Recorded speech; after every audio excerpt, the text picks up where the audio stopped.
Ready for a deep dive? Always. Well, today we're diving into a life that really made waves. I like that, made waves. Swami Vivekananda. You know, the figure who brought Indian spirituality to the world stage. Yeah, he was quite the ambassador. Our sources today are pretty cool, all in Hindi. Oh, wow. Giving us a really intimate look at his journey.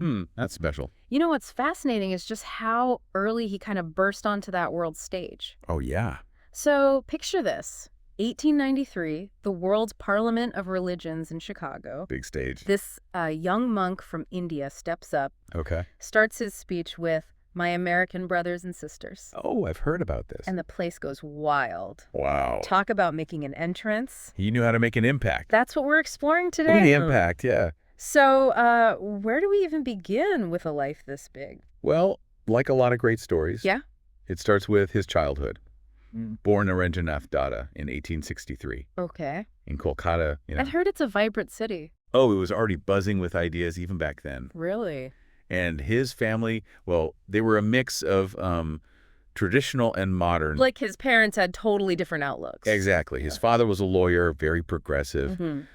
But his mother, she was deeply devout. Wow. What a contrast. Yeah, and this blend, I think, it really shaped his thinking. Makes sense. Embracing both reason and faith. So it wasn't just one strict path for him. Not at all. Hmm. Our sources, they paint this picture of young Narendranath as this incredibly curious kid. Like always asking why. All the time, devouring books on, every wow. philosophy, science. Even literature. Even literature. Wow. Like he was trying to understand, well, the whole world. That's incredible. Yeah, this insatiable curiosity. Did it lead him towards spirituality? Absolutely. Mm-hmm. He wasn't content with just accepting things. Yeah. He challenged the existence of God, Really? debated with scholars, even sought answers from, various saints. So he wasn't afraid to question authority. No, not one bit. Even at a young age. He yearned for a deeper understanding, Yeah. which led him to one of the most pivotal figures in his life. Oh. In 1881, he met Ramakrishna Paramahamsa. Okay, I have to admit, I don't know much about Ramakrishna. Oh, he was more than just a teacher. In what way? He had this incredible ability to see, people's true potential. Hmm. And in Narendranath, he recognized something extraordinary. I see. He became his guru, His guide. his guide on the path to, spiritual awakening. So this wasn't just a casual mentorship. No, it was transformative. Okay. Ramakrishna introduced Narendranath to Vedanta philosophy. Which is, Well, to put it simply, yeah, it focuses on the idea of one underlying reality. one underlying reality. Yeah, think of it this way. Oh. Beneath all the different things we see, Yeah. there's this single unifying truth connecting us all. Okay, so, beneath the surface. Yeah. That's a powerful concept. It is. And Ramakrishna didn't just teach it intellectually. No.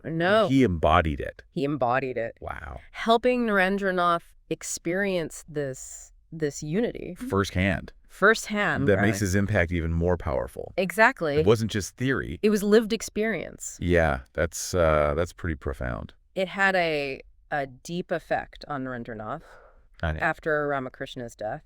He chose a life of renunciation. He became a monk. Became a monk, yeah. Wow. And took the name Vivekananda. That's a turning point for sure. It is. And this choice to embrace a simpler life, it seems like it was driven by his experience with Ramakrishna. It was. Mm-hmm. And from here, Yeah. his story takes another fascinating turn. Okay. Between 1888 and 1893, Uh-huh. Vivekananda embarked on this incredible journey. Across India. Okay, but this wasn't like a typical tourist trip, right? Right. Yeah. Given his deep commitment to understanding truth. Yeah. It had to be more than just casual. You're right. Yeah. He went deep into the heart of Indian society, Wow. experiencing its complexities firsthand. And it wasn't always pretty, I imagine. It wasn't. Mm-hmm. Often when we think of India and spirituality, Yeah. we might picture this idyllic, peaceful image. Right. But Vivekananda was encountering a very different reality. He was seeing the contrast. Yeah, the contrast, Okay. the potential of his nation alongside its very real struggles. Those observations, they must have had a profound effect on him. They did. Yeah. shaped his future work. Sparking a drive for social reform. Yes, a drive that ran alongside his spiritual teachings. So we have Vivekananda, this deeply spiritual man who has now confronted the harsh realities of his country. What happens next? Well, this is where his path takes a global turn. Global. In 1893, he receives an invitation to represent Hinduism, at the World's Parliament of Religions. in Chicago. In Chicago, yeah. Wow, imagine. Yeah. You're in America Yeah. in the late 1800s, and Eastern thought. It's barely known. Barely, yeah. And then suddenly, Yeah. this charismatic figure bursts onto the scene. That's Vivekananda. And that brings us back to that powerful opening line. My American brothers and sisters. Yeah. Powerful stuff. It was more than just a greeting. Yeah. It was the beginning of a dialogue. I see. A bridge between cultures. Okay, let's pause here for a second just to make sure I'm following. Yeah.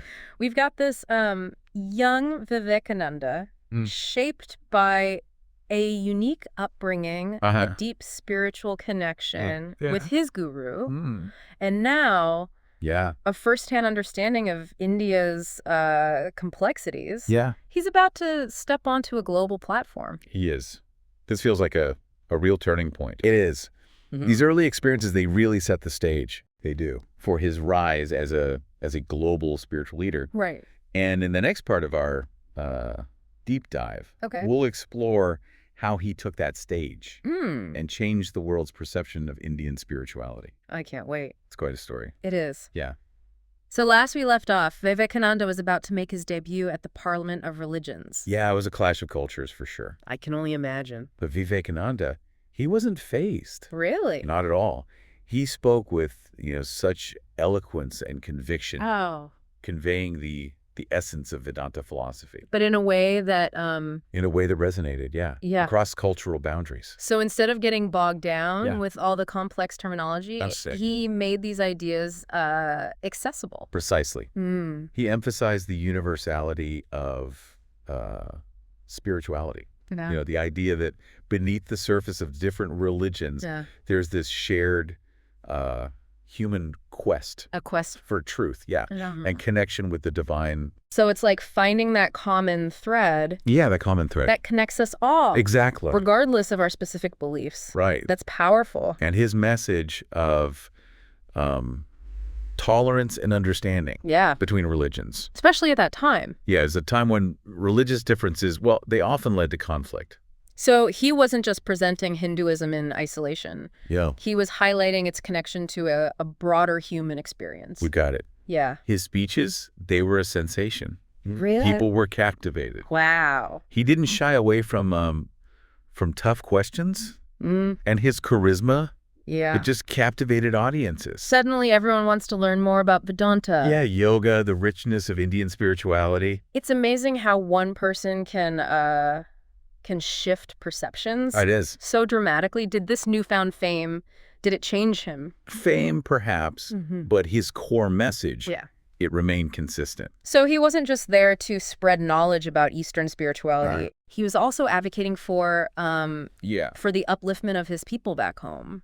He was. So he was using this platform to address social issues, too. Yes. He made it very clear that true spirituality, it wasn't about retreating from the world, but engaging with it. Interesting. Working to alleviate suffering. Wow. Creating a more just society.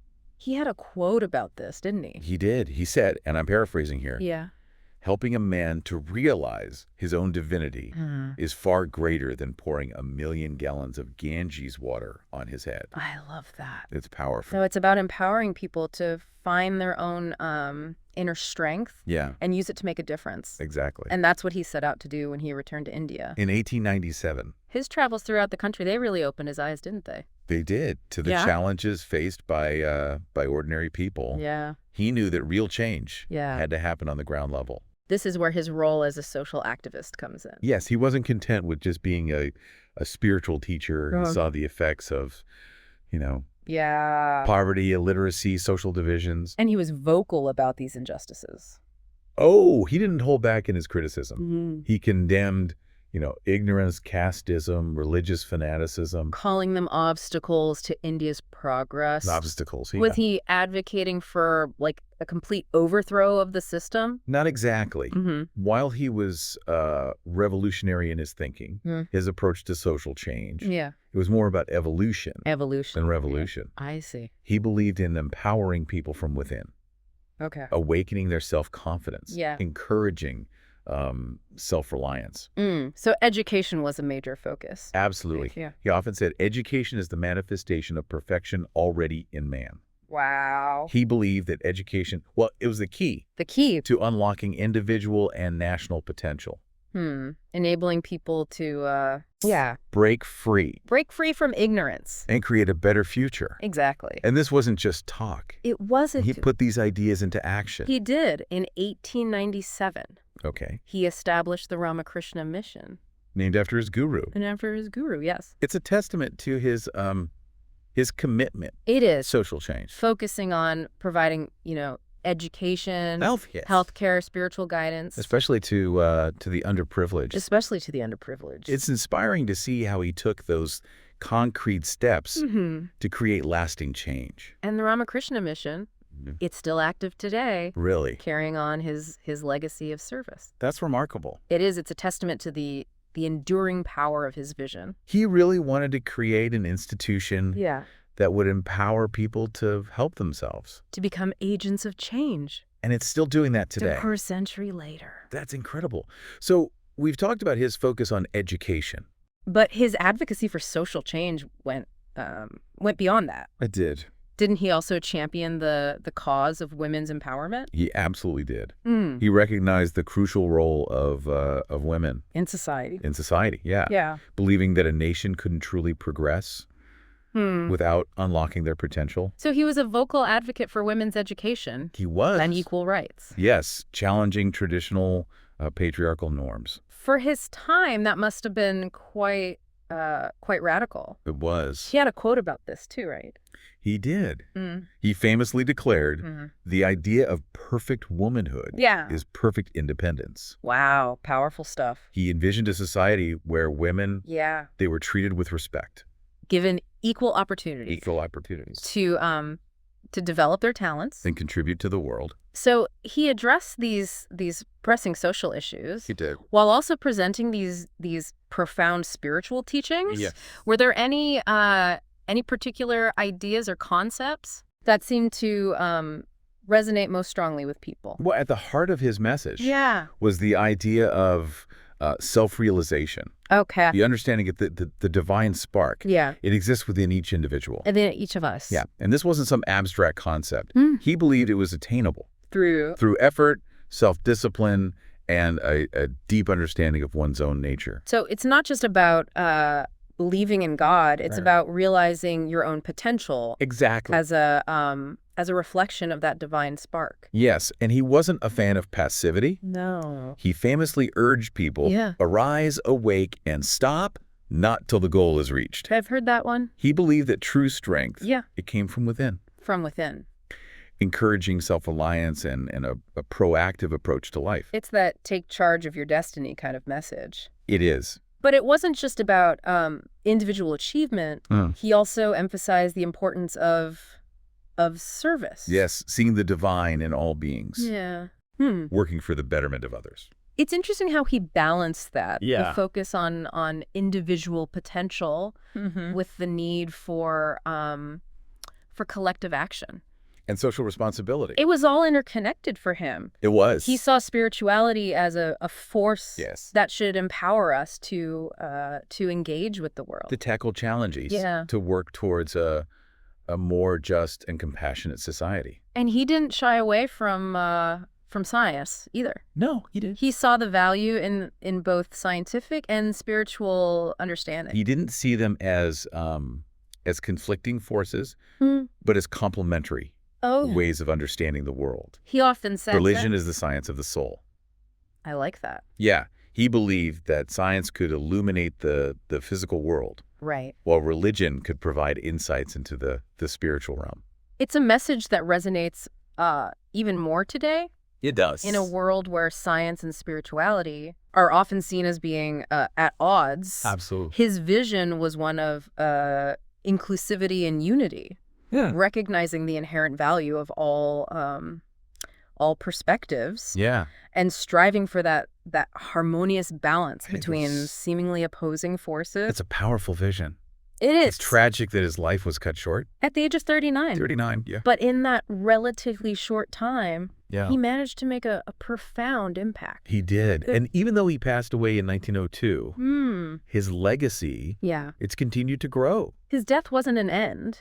It wasn't. But a beginning. Galvanized his followers. To carry on his mission. To spread his message of self-reliance, service, and universal brotherhood. Far and wide. Far and wide. So his influence extends far beyond his own lifetime. It does. And I imagine that that influence is multifaceted. It is. He played a key role in introducing Indian spirituality to the West. To the West, yeah. Challenging stereotypes. Yeah. Paving the way for a deeper understanding of Eastern philosophies. Exactly. And he left an indelible mark on India itself. Inspiring generations to strive for social reform, education, national awakening. It's like he gave a voice to a nation seeking to reclaim its identity on the world stage. Exactly. He became a symbol of Indian pride, a powerful voice that articulated the aspirations of a nation. Yeah, seeking to forge its own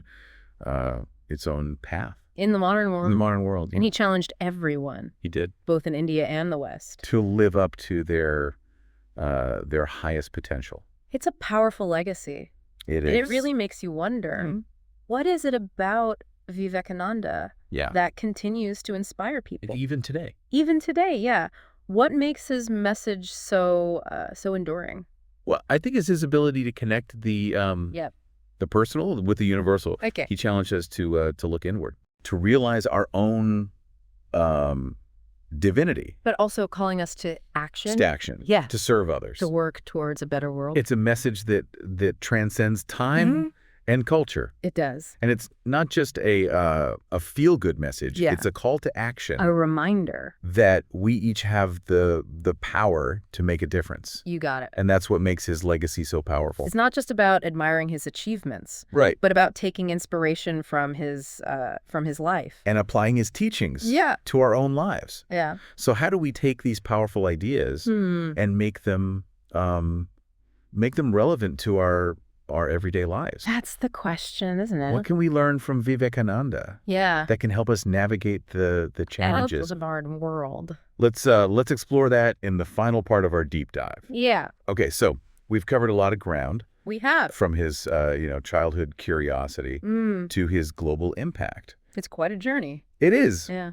I think the real question is, what does all this mean for us today? That's the question, isn't it? How can we take these big ideas about, self-realization and service and actually apply them to our own lives? I mean, it's one thing to admire him from afar. Right. But it's another to, really integrate his teachings into our daily lives. Yeah, exactly. One thing that really struck me was his emphasis on self-reliance. He didn't sugarcoat things. No, he didn't. He challenged us to, arise, awake. And take ownership. Take ownership of our lives. Powerful message. It is, especially, in a world that often encourages us to look outside ourselves. For validation. For validation, for happiness. Yeah. But Vivekananda was all about tapping into that inner strength. That potential. That he believed was within each of us. So it's not about waiting for someone else to fix things. To make us happy. Right. That's about cultivating that inner strength. Yeah. Yeah, shaping our own destinies. But it's not about becoming an island either. Right. Right. He balanced self-reliance with this deep commitment to service. To recognizing the interconnectedness of all beings. Yeah. So it's not just about, focusing on our own personal growth. It's about using that growth to make a positive impact on the world around us. Exactly. I like how you put that. Think back to his statement, about helping a man realize his own divinity. Yeah. Being more important than, any ritual. Right. It's about empowering others. Sharing knowledge. Working towards a more just world. A more compassionate world. Yeah. Yeah, it's like he was saying, that true spirituality isn't about isolating ourselves. In some bubble. In some spiritual bubble. Yeah. Yeah. It's about taking that inner strength. And using it to lift others up. I like that. And he didn't limit himself to traditional ideas of service. No, he did. He was a strong advocate for education. For education. Recognizing its power to break down barriers. Create opportunities. For everyone. It's inspiring to think that a single person can spark such a movement. The Ramakrishna mission is still going strong today. I know. That's incredible. It really shows that his vision for social change. He was built to last. And he did all of this while promoting understanding between religions and cultures. Yeah, recognizing the universality. The universality of the spiritual service. Yeah, he was truly ahead of his time. He was, and his message is arguably even more relevant today. Yeah. In a world that often feels increasingly divided. He reminds us that beneath the surface of our differences, there's a shared human experience. Right. A common ground. That connects us all. Yeah, I think that's what makes his legacy so enduring. I agree. He didn't offer, simplistic solutions. No. He didn't shy away from tough questions. He challenged us to think critically, to embrace our own potential, to work towards a better world. And that's a challenge that extends to each of us. Listening right now.